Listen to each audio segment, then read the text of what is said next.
Willie D Live. What's up, family?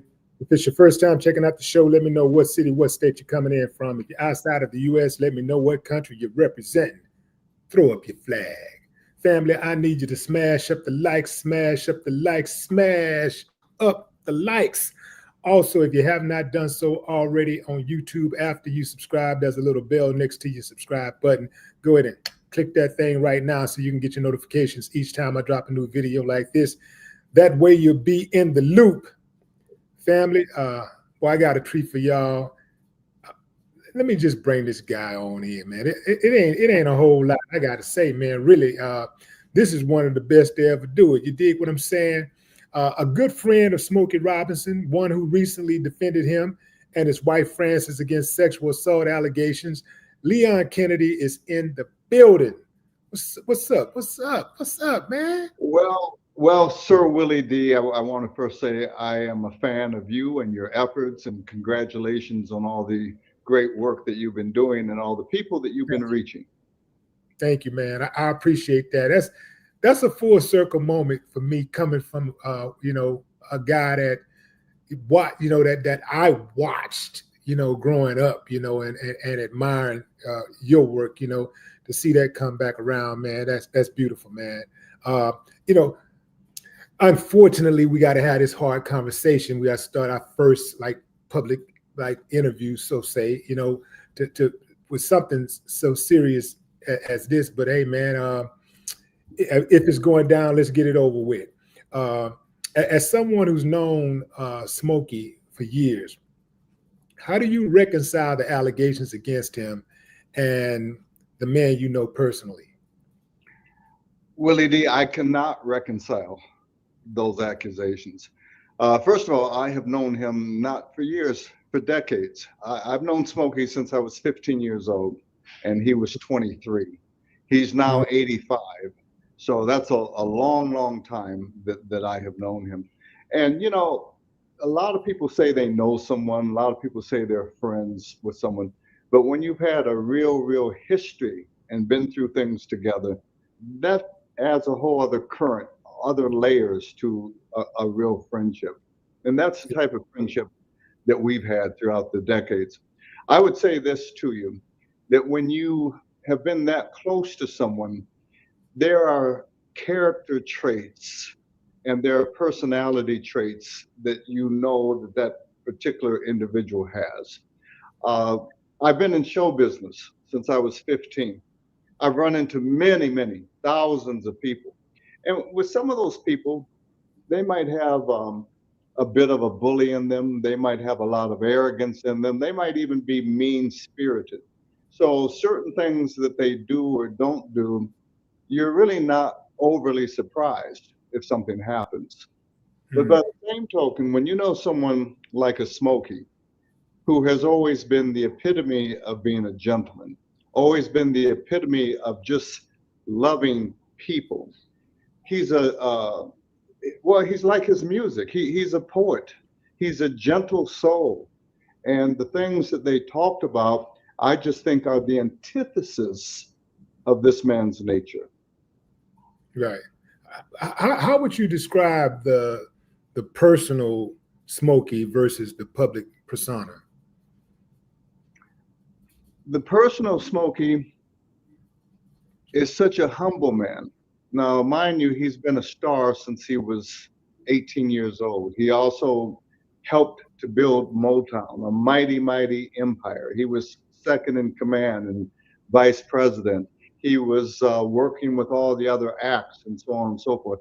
So he was always the voice of reason. He was always the one that people would come to as a sounding board. What do you think about this? And blah, blah, blah. Or later, when people were thinking of leaving Motown to go to other record companies because they offered more money, they would go to Smokey first. So, what do you think about this man?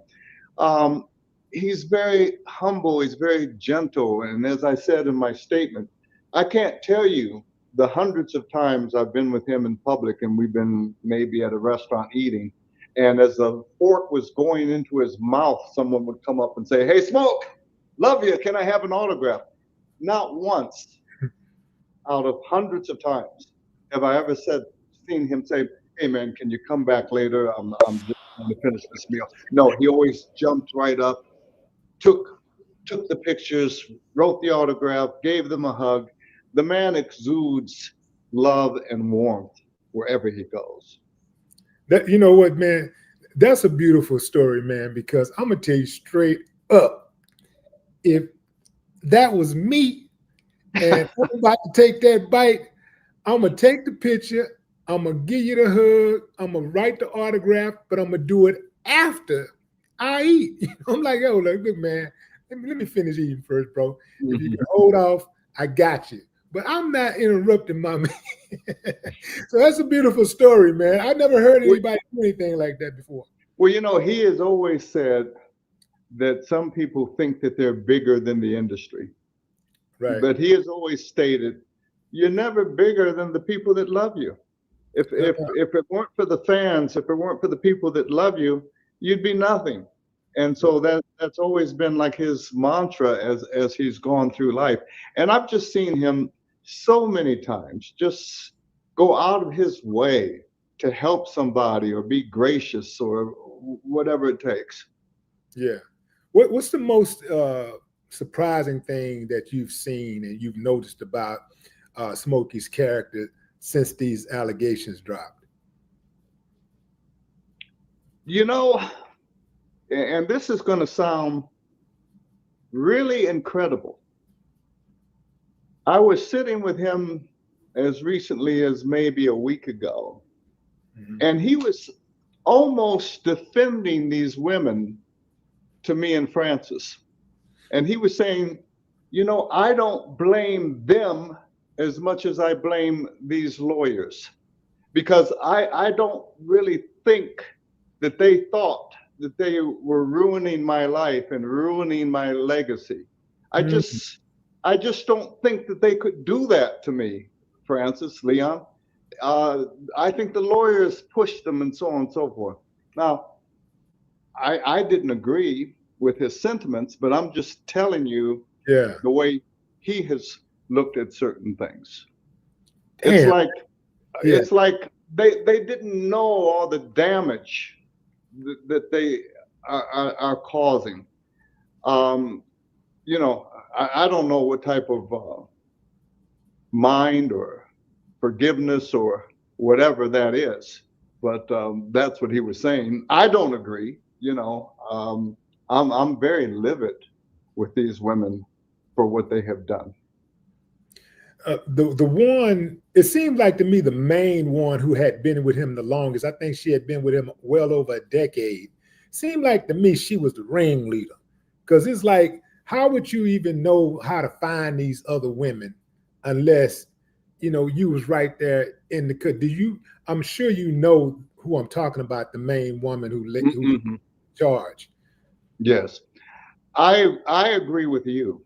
I think she is the ringleader. I think that this whole thing was collusion. I think it was planned. I think it took time to plan it because, as I said before, she even cleansed Francis's phone of all her information. So this is not something that just erupted in one day. And all three of them left at the same time. So the planned event. Yeah. That was absolutely planned. It had to be, because I can just see them right now sitting back watching the developing events of the Diddy case and how that went down, and all of these different people from different industries and backgrounds going after people who got big money, just filing lawsuit after lawsuit, just seeing, like, it's almost like people are filing lawsuits and trying to see what sticks. Well, I'm just gonna throw it up there. Damn, he caught me in a lie. Okay, well, that don't mean I'm lying because I lied about that. It's like a bunch of lying going on and people saying anything. And even just recently in the Diddy case, I think, what was the girl name? Brianna Bungolan, I think that's her name. Brianna is the first name.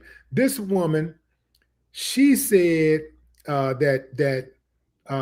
mean, not Brianna, but Cassie said that she saw Diddy dangle this woman over a balcony. She said this in court, but the defense presented of evidence in a text message that showed that Cassie said that she just found out about something, like referring to Diddy dangling the girl over the balcony. So Cassie actually lied in court, but the judge decided that he didn't want to view that as perjury. He's like, even though it's perjury, he said, well, I'm not view it as perjury. The same thing with the other girl, the one who's testifying as Miss Jane. She said that the judge said he didn't want to view her testimony as her perjury as perjury, even though she lied in court. He's like, I don't want to view that as perjury. It was a long time ago. Well, all of this, if it was a long time ago, then that means, and you can't believe the person because they forgot. If you're going to say one person forgot, then you would have to think that, well, since it's a long time ago, what is the criteria for remembering and recounting these events? Like, you've been in the industry for decades yourself. Do you worry that, like, hey man, I'm back in my cowboy western days when I was having some fun and not even worried about this type of stuff? You ever think about somebody coming back and trying to, say you did something to them? Well, unfortunately, in this society that we live in now, and the way that the pendulum has swung, where men are guilty upon accusation, anybody can say anything, and you're automatically guilty in the eyes of the public. And I think that there has to be some type of common ground. And I said it before in my statement. Certainly, there have been foul things done to women throughout the centuries, really, because they're the weaker sex. And, when you really look at history, and even in this country, it was not that long ago that women were possessions. In other words, they didn't have a right to vote. They did not own anything. They were a possession. As a matter of fact, if the man died, the property went to the oldest son, not to the wife. So there were a lot of atrocities that were done. And thank God it's come a long way to make women equal the way that they should be in every phase of life and treated the way that they should be. Having said that, I must say now that with this latest adjustment after the MeToo movement, the pendulum, and this always happens, Willie D, when there's a correction happening, the pendulum goes too far the other way. And so right now, I think that the pendulum has gone too far, where a woman, they changed the law where there is no statute of limitation now. So therefore, you can go back 20 years, 30 years, 40 years. I remember when that person was being vetted to be a Supreme Court justice, and there was a woman who said that maybe he had violated her at a frat party. Now, do you know how long a frat party was for this man who is now in his 60s? And she admitted that she was drunk at the time. She admitted that she was 16. Why are you even at a frat party when you're 16 years old? And when you get drunk and you're at a party like that, you become very vulnerable. But my point is, all these decades later, these accusations could come out. And the problem is, as I said before, that men are considered guilty upon accusation. And by the time you have plowed through the millions of dollars and all the case maneuvers and so on and so forth that it takes for something to finally get to court, and then you're found not guilty, it's too late. The damage has already been done. Your reputation has taken a hit. Your legacy has taken a hit. Various honors that you were given are pulled back. Your money generating power has been damaged. Your legacy, your reputation is gone. And guess what? Even when you're found not guilty, people never look at you the same way again.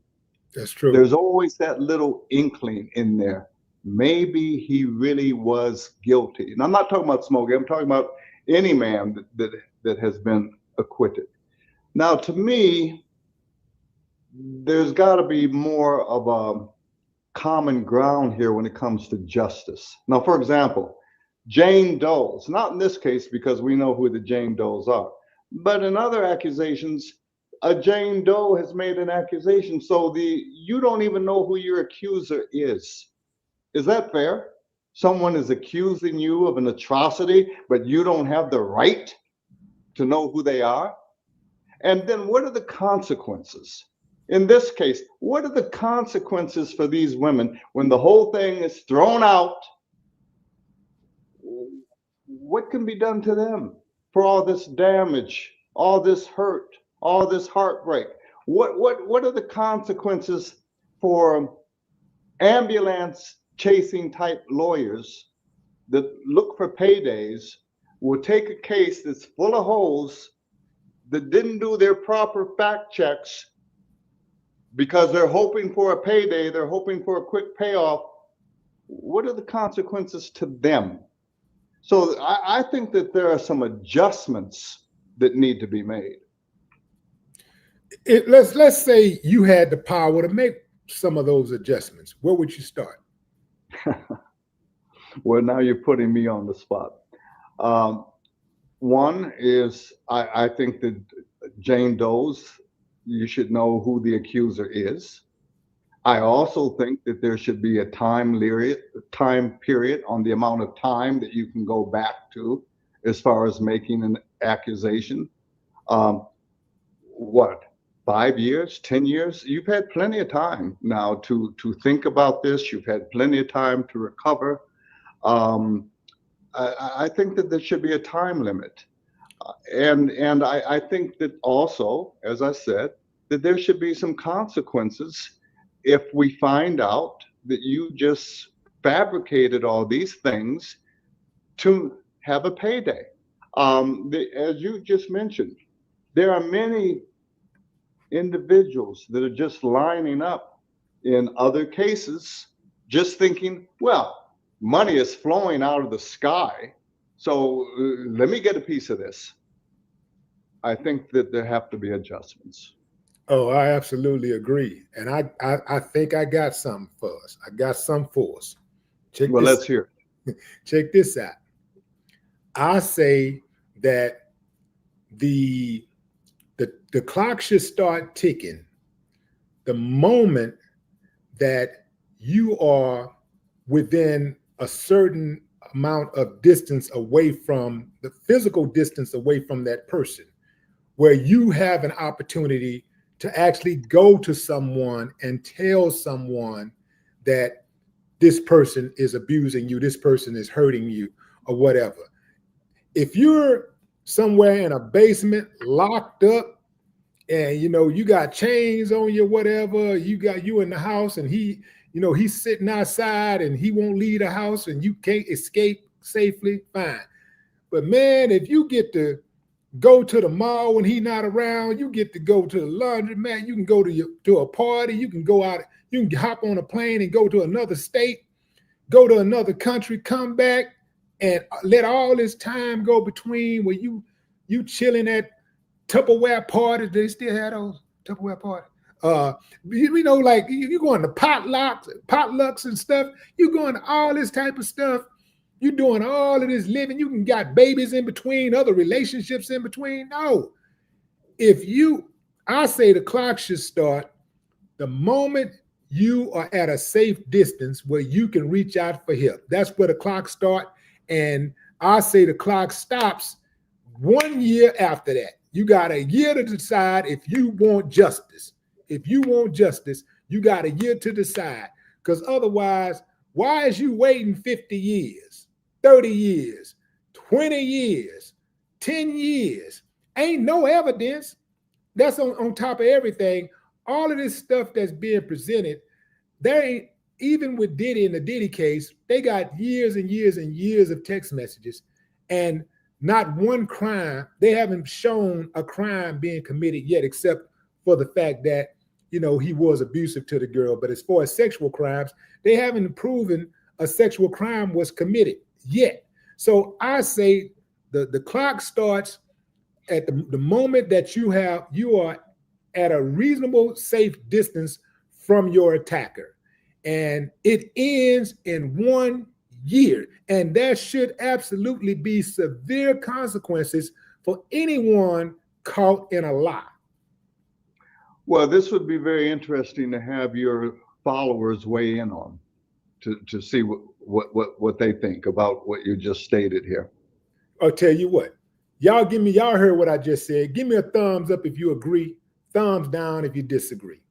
We finna find out right now in real time what everybody think about this. Give me a thumbs up if you agree with what I just said. Thumbs down if you disagree. Thumbs up, and just to remind you what I said that should be, the clock should start when you're at a safe distance, a physical, reasonable, safe distance from your attacker. That's when the clock should start, and it should end within 1 year. That's it.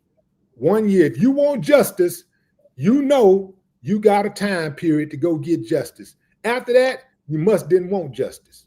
1 year, thumbs up.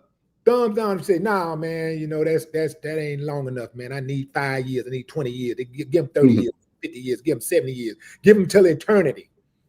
And also, there should be consequences for someone lying, just like there should be there are consequences when someone commits perjury, right? There's consequences right now. It's just that the judges have too much latitude to decide when they want to apply that any type of punishment. They're picking and choosing when they want to penalize someone for committing perjury. In this case with Cassie, the judge even said, I'm going to view her testimony as not being perjury.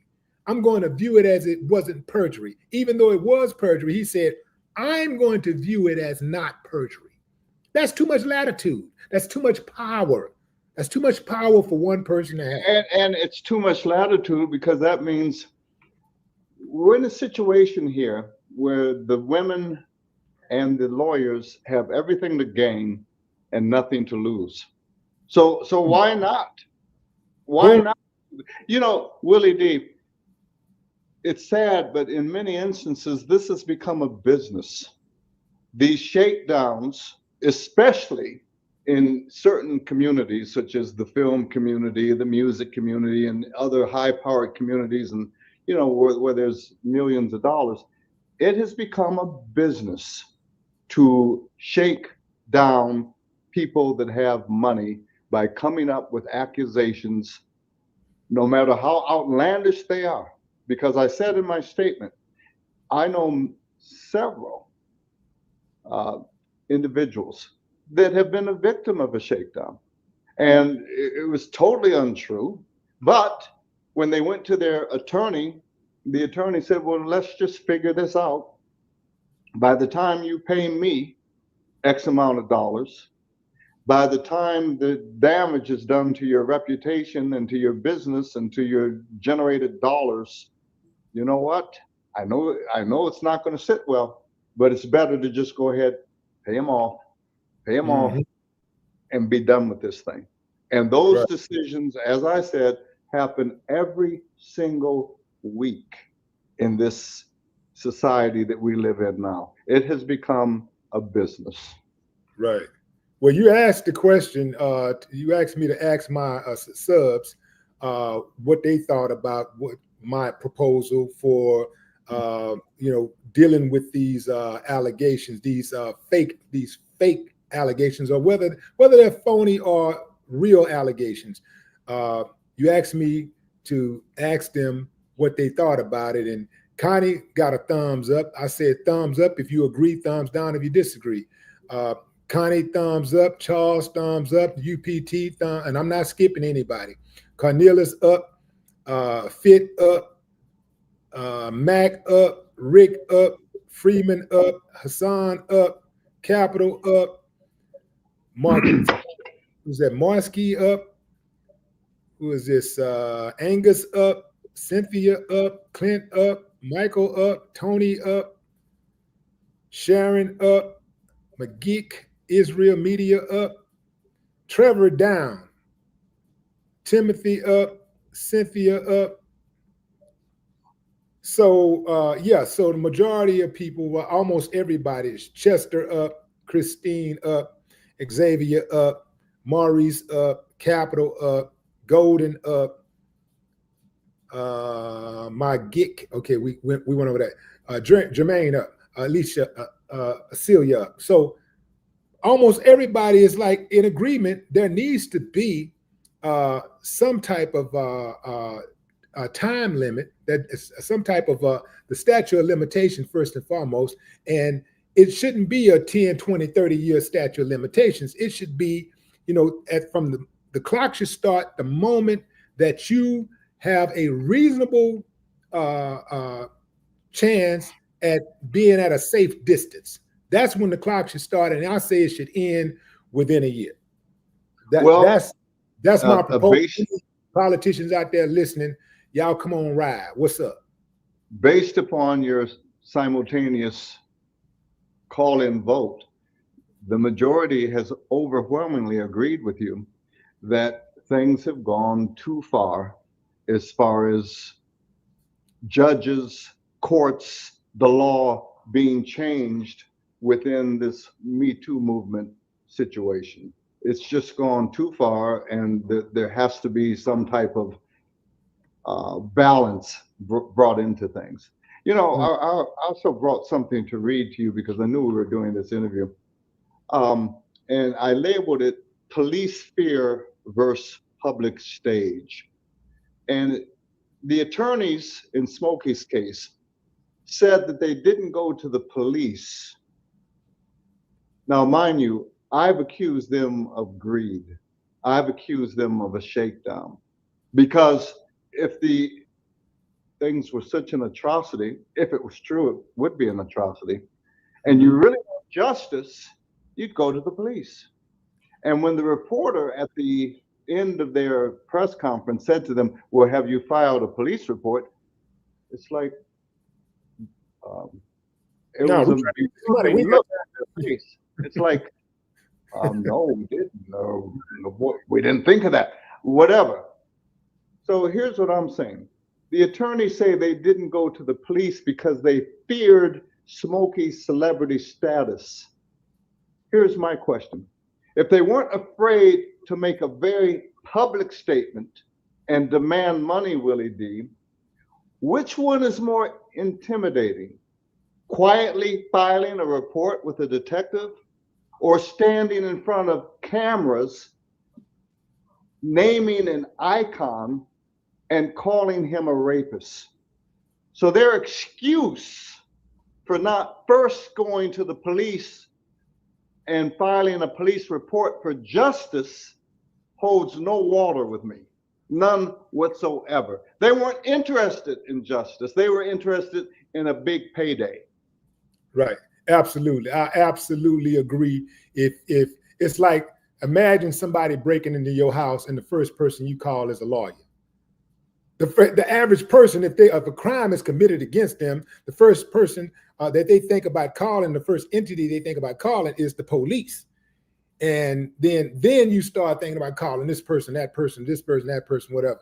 But that's the first thing. That's the first person you think of calling when a crime is committed against you, and you want justice. You call the police. You don't call your lawyer. Hey, how can I sue this guy and get some money? How can I get some money?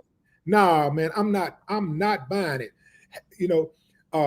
When it comes to situations like this, when someone defends someone who's been accused of something as egregious as sexually assaulting someone, that's really, really heavy. And oftentimes when one defends a person that has been accused, they are guilty by association, according to public opinion, oftentimes. And also what happens is they will, oftentimes the public, they don't have even if you try to take an objective standpoint, even if you don't pick a side one way or the other, you just say, hey, I don't know if it's true or not, but this is my friend. I'm here to support him. Woo, woo, woo. They oh, you must have did something like that yourself. You can say, we don't know if this is true or not. How can y'all just start indicting this man? You don't even know if it's true or not. But people start having an opinion and it's okay for them to crucify the person, but it's not okay for anybody to just objectively look at that and say, hold on, wait, let's see what the evidence say. Now, so my question to you is, how do you approach defending a close friend when emotions are so high and the stakes are so personal? That's a very good question, but it was an easy decision for me. Willie D, well, first of all, I'll say this, that nowadays in this society, everybody tries to be too politically correct. That's right. Just stay out of it, because I'm going to get crucified by social media, or it might hurt me with a deal, or whatever the case might be. Right. And then those that are in a certain arena, you've got your camp around you. And so you have your advisors, and whether it's an agent, whether it's a manager, whether it's a business advisor, and they're all whispering, just stay out of it, because this thing could go sideways on you, so just stay out of it. So everybody is too politically correct, but I think that there's a certain cowardice in that. That's right. So with me, I'm old school. So let me take you back, Willie D, because I think you can remember this. Let's say that one was in junior high school, and you're walking down the street and you see three bigger guys jump on one of your great friends. Now you see them, but they don't see you. There's three of them jumping on him. Well, maybe survival would say, well, I can turn the corner here like I didn't see it, and that way I'm not going to get beat up too. Because you know that if you go in there to help your friend, there's three of them, now there's just two of you, and they're already bigger than you, so you're going to just get beat up with your friend. But I'm the type of person, if I'm really a friend, I'm going to jump in, and the two of us will get beat together, but I'm not going to go around the corner and just let my friend get beat by himself. That's just me. That's the way I am built. So in this situation, how could I, even before God, how could I let my best friend take this type of atrocity, this type of beatdown, and other people are speculating, well, this and that, and they went into such graphic detail in the police report. Maybe it is true. No, I had to stand up for him and say, do we really know who we're talking about here? Do we really know the character of this man? And I would be less than a friend if I didn't stand up for him. Man, I really appreciate that, man, because, I seen how Diddy friends abandoned him. Now, I get it. Diddy's a billionaire, and people say when you're a billionaire, you ain't got no friends. I disagree. You had friends before you became a billionaire. And then sometimes as you go along, when you get money, when you get the money, you get celebrity, you get money and all this stuff, you're very suspicious of people's intentions when they try to get close to you. And you kind of pick up a friend, maybe once every 5-10 years, a true friend. You know what I'm talking about, Leon? You pick up a friend, because you're real picky, about who you let in your circle. And so when I see, and I listen, and I ain't got a dog in the fight. I'm just looking at this as objective as I can. And I'm thinking, like, what if it's me, or what if it's my brother, or my my brother or my best friend who was accused of something egregiously, like as egregious as these allegations against Diddy. Bad situation to be in. But the way I'm built, I'm just not gonna abandon my friends just because some motherfuckers on the internet got a problem with it. Like because they got something slick to say about it. I'm not going to just abandon my brother, my best friend. I'm not saying that I would be condoning anything that he might be guilty of or whatever, but a friend in need is a friend indeed. So if my friend is going through a rough patch, I may not be in agreement with what he's accused of doing or whatever, but I'm not going to just drop my friend and not say anything, not speak on it, because I'm afraid I'm gonna lose an opportunity, and that's what's happening with a lot of people. Most of these people, if they had some balls, they would step up if they didn't think they would lose something. But they're being quiet because they think they're gonna lose something. All right, and let me also address, because you said a lot there, Willie D. I think that women are God's greatest creation. I really do. And I applaud the nature of women. If I thought that Smokey had done this, I would be the first to say, you know what? This is way, way out of control. We're going to go to the police.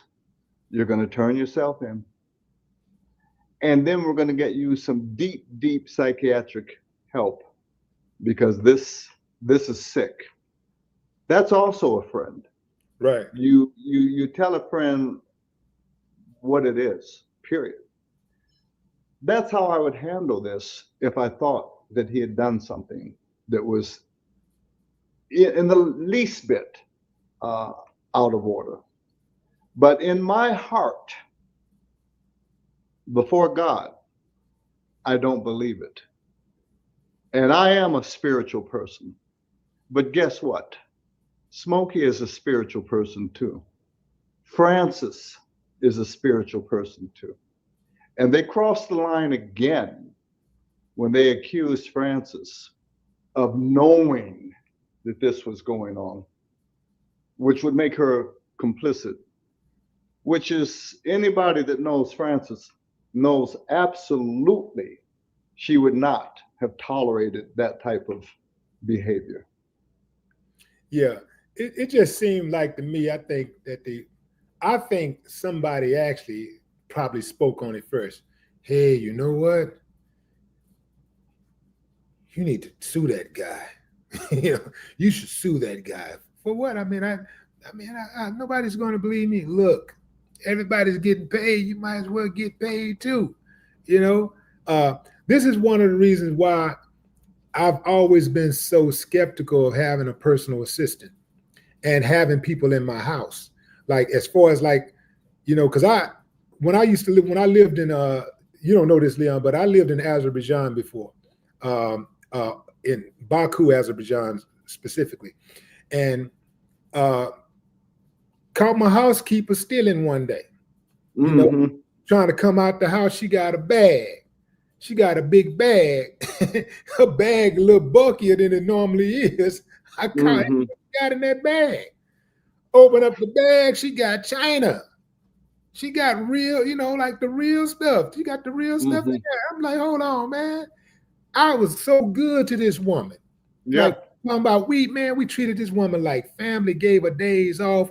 Anytime she had something going on with a family or a kid or whatever, we looked out for them, gave her extra money every year. Not every year, every month. Paid her extra. Like, she probably made more money in bonuses than she made, with her regular salary. My kids, treat her like family. This woman all around my kids and stuff. And we just showed her so much love and stole from us, man.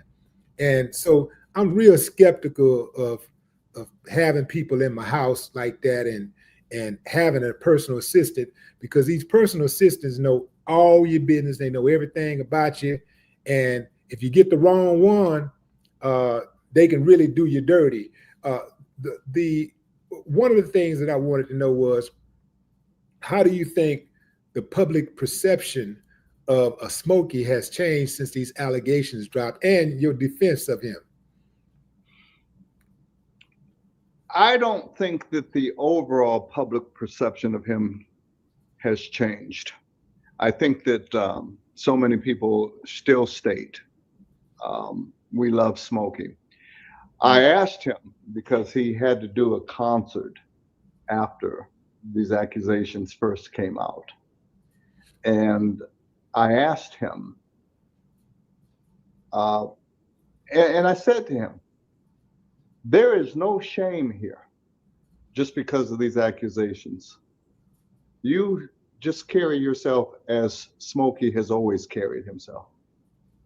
Well, when he got back, he said, the people at the airport came up to me as I passed people and said, we love you, Smoke. We support you, Smoke. We don't believe any of this. He said the concert, the fans showed him great, great love. Yeah. But you know, Willie D, it's not the people. It's once again the politically correct. So, for example, the record company where he had, it's not like a gospel CD coming out, but it's a positive CD where it's, positive songs like What the World Needs Now Is Love and so on and so forth. And when this album came out, was doing quite well. Then when these accusations came out, the record company pulled back promoting the album.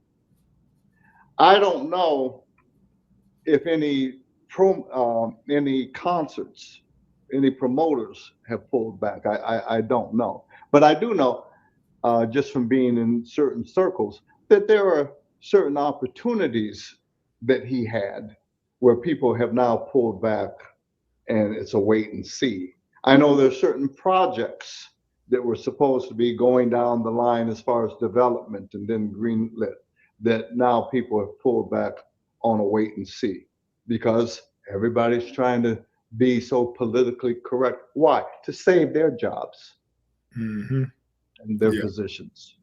Yeah, they're hardwired to pull back the moment they see any type of sign of a problem. They are going to pull back. But that's why I pull back, actually, because that's why I do not put the kind of stock in these people the way some people do. Like, they didn't make me, so they can't break me.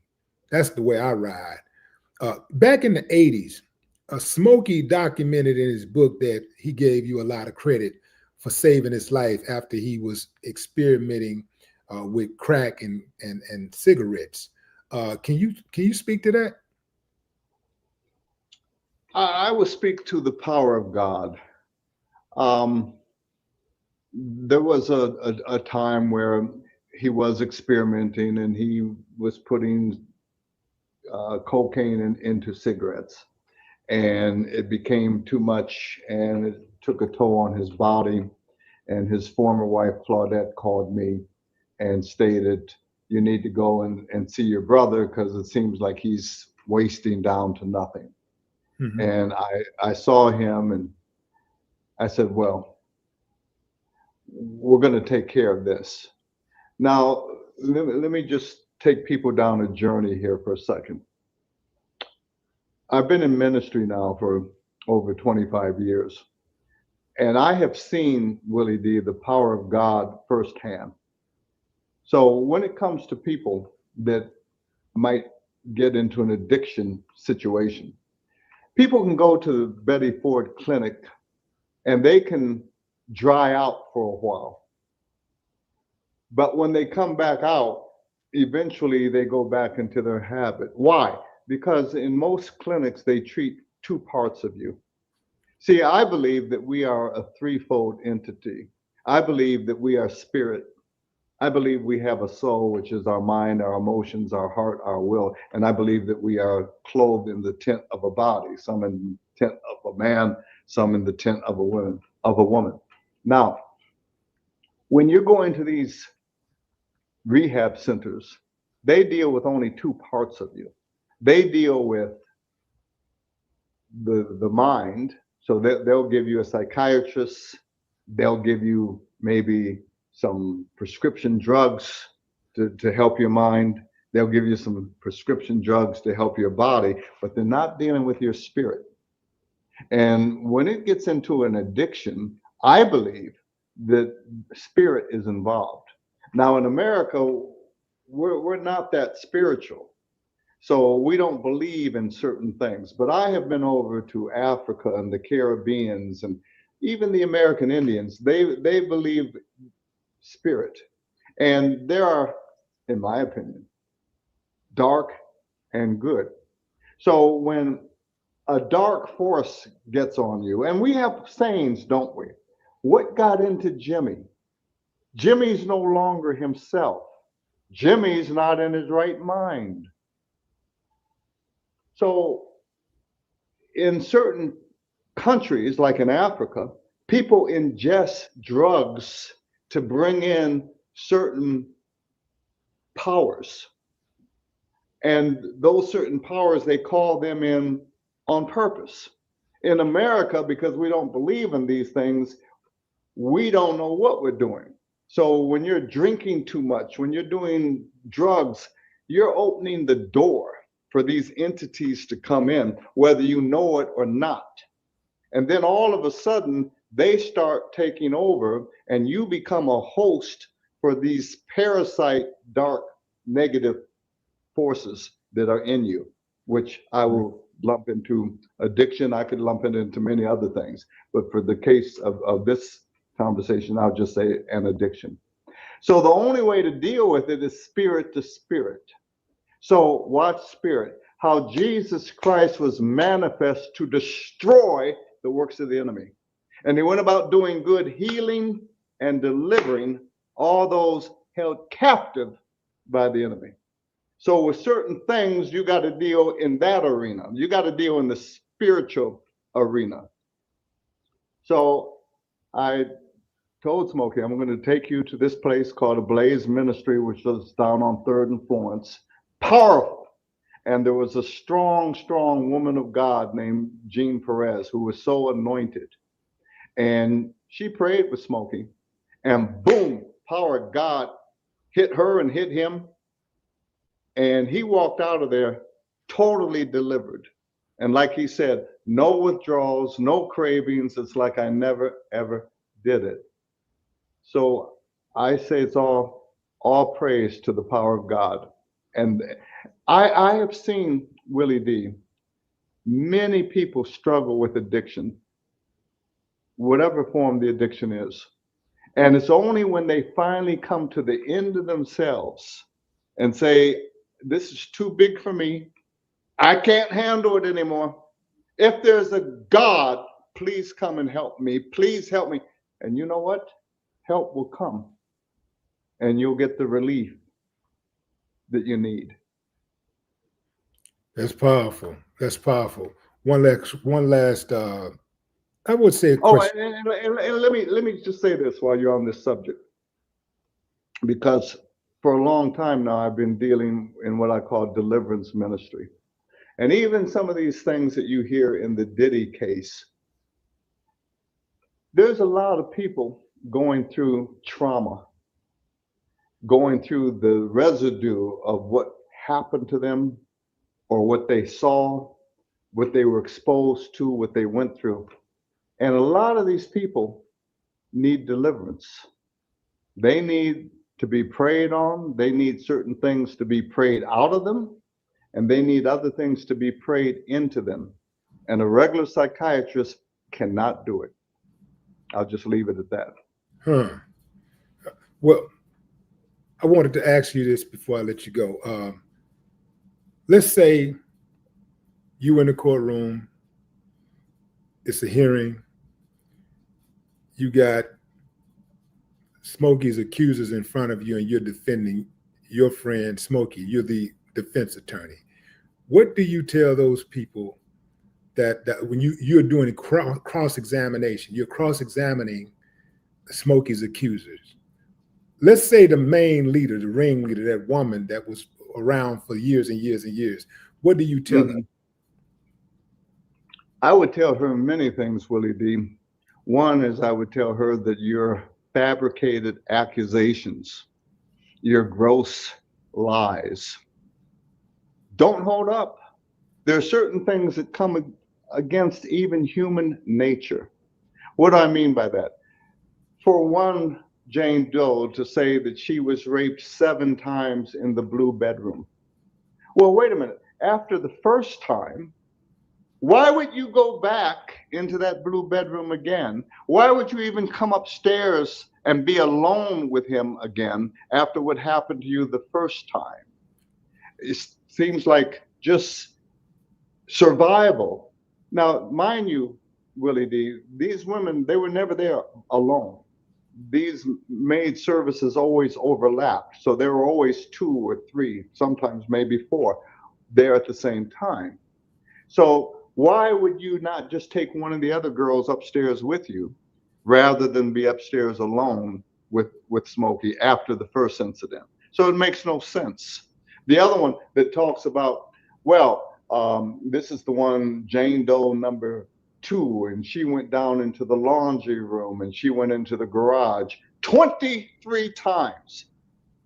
Now, if I mistreated my dog and beat him every time I took him into a certain room, do you know he's not going to go back into that room, Willie D, again? He's going to lay down on the floor or run the other way or whatever. He's not going to go back into that room because he knows what happened to him. So you're going to tell me that this woman went back into this room like a zombie 23 times? It just doesn't make any sense. And also for the other one, 20 times. Doesn't make any sense. So that's number one. Number two is these women work together. Now, to me, it is impossible to keep an atrocious secret like that, even if you wanted to. First of all, if you went through something that horrific, you're going to be different. Your demeanor is going to be different. Your attitude's going to be different. Mentally, you're going to be different. You know, I counsel people all the time through ministry. We try to bring people out of their depression or despondency or the low self-esteem and other things that certain trauma has caused them. So somebody is going to say, well, what's wrong with you? You're different. What's wrong with you? You can't keep a secret like that long. Also, you're married. You mean to tell me that the person that you sleep next to every night, and you're not going to share this type of atrocity? Even your husband would notice there's something different about you. And then the other one, when there was an opening, she brought her sister in to work at the house. If you're being repeatedly raped, and this is a hellhole, and you're afraid to come here, why would you bring your sister into a situation like this? None of this holds up. None of this makes any sense. You invited Smokey and Francis to weddings and family gatherings and other events with your family. Why would you invite this monster? Why would you want them around your family and proudly introduce them to your family? You, the other one, why would you still go to Chicago and go to the meet and greets at Smokey's concerts if he had done all these things? It's just preposterous. Yeah, absolutely. And I think that when that's how it goes, when the money dry up, when they think that there's a bigger payday ahead, these are the type of things that happens. Man, I appreciate you coming on the show and sharing, giving us some insight on what type of person Smokey Robinson really is. We already had our idea already, just from a distance. I'm pretty good just judging people's characters. I can speak with somebody for 5 minutes or watch somebody how they move, and I kind of tell what kind of person I'm dealing with.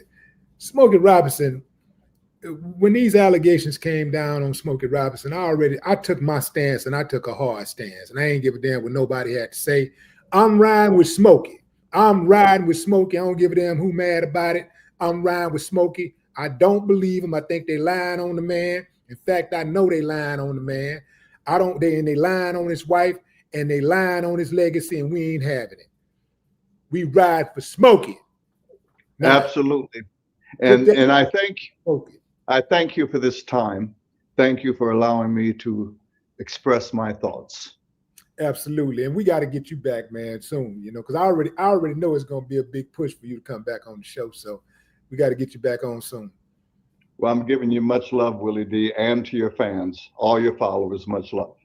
Thank you, man. Appreciate you.